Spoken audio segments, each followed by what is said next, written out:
Hai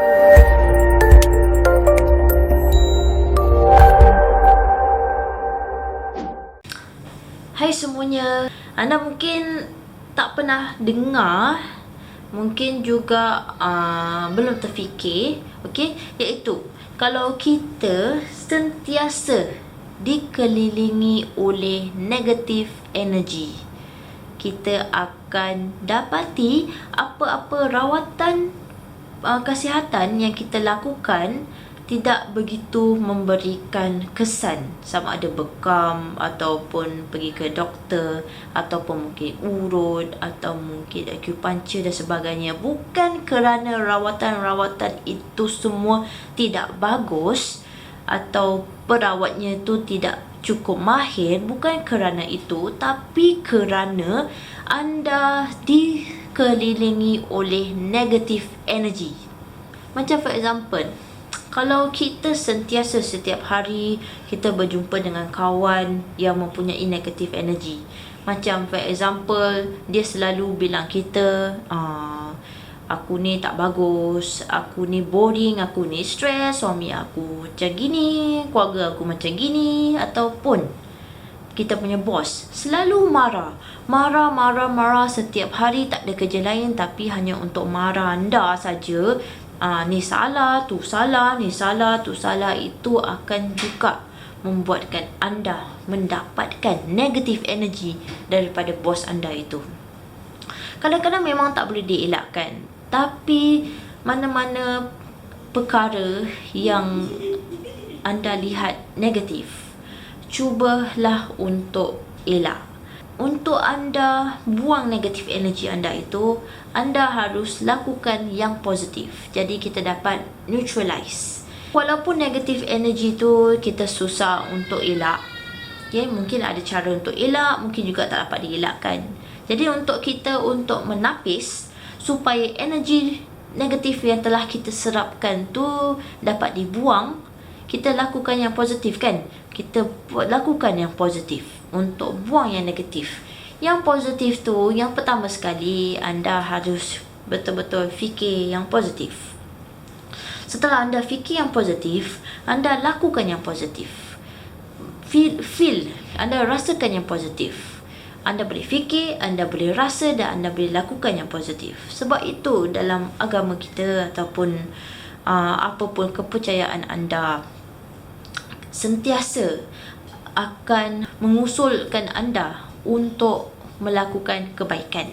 Sebab bila kita melakukan kebaikan, ianya akan menimbulkan positive energy yang bagus untuk pemikiran anda, bagus untuk perasaan anda dan bagus untuk seluruh kesihatan. Lakukan kebaikan, tolong orang, kita boleh lakukan derma donation, kita boleh cakap yang baik-baik, kita boleh stop maki hamun, kita boleh stop fikir yang bukan-bukan, kita fikirkan yang positif. Kita bila lihat satu masalah itu, kita janganlah kita keji, caci masalah tu, kita maki-maki masalah tu, ataupun kita maki-maki orang yang menimbulkan masalah tu. Tapi kita lihat daripada sudut lain. Kita lihat bahawa kita sebenarnya lihat masalah tu boleh diatasi. Walaupun memang masalah tu timbul, tapi kita sekarang ni untuk atasi masalah itu, kita nak kena cari cara untuk atasi.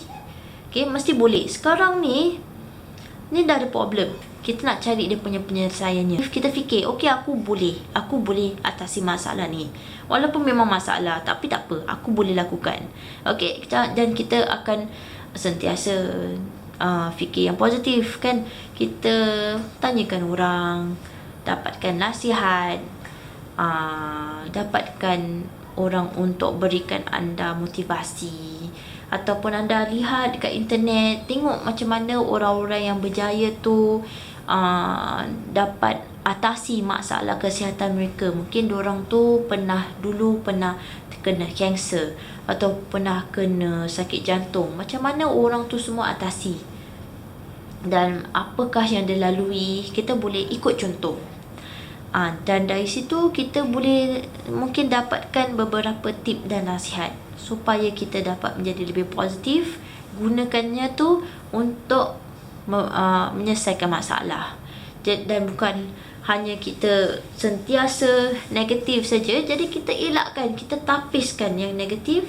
Semuanya boleh datang daripada pemikiran sendiri. Walaupun memang kadang-kadang kita tak dapat elakkan sekeliling kita untuk menjadi positif, tak boleh elakkan yang negatif tu untuk datang, tapi anda sendiri boleh mengeluarkan positif energi tu untuk tapis semua negatif energi di sekeliling anda itu, atau sekurang-kurangnya tidak pun mengabsorb, tidak serap negatif energi dari sekeliling. InsyaAllah boleh lakukan. Sebab tu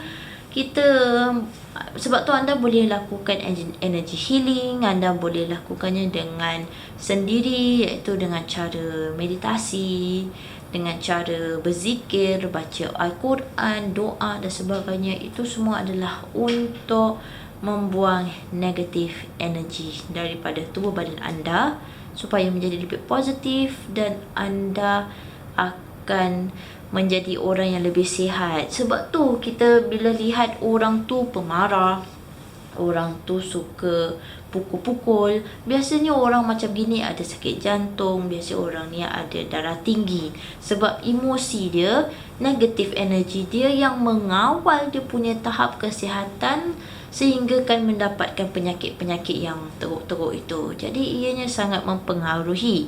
Jika anda dapat kontrol yang itu, ianya sangat membantu anda untuk memperbaiki kesihatan anda. Sebab tu biasa kita tengok orang yang happy go lucky, orang yang happy, tak risau tu, tak risau ni, tak kisah pasal negative people, negative comments, pasal kena marah semua, dia tak kisah, dia sentiasa happy.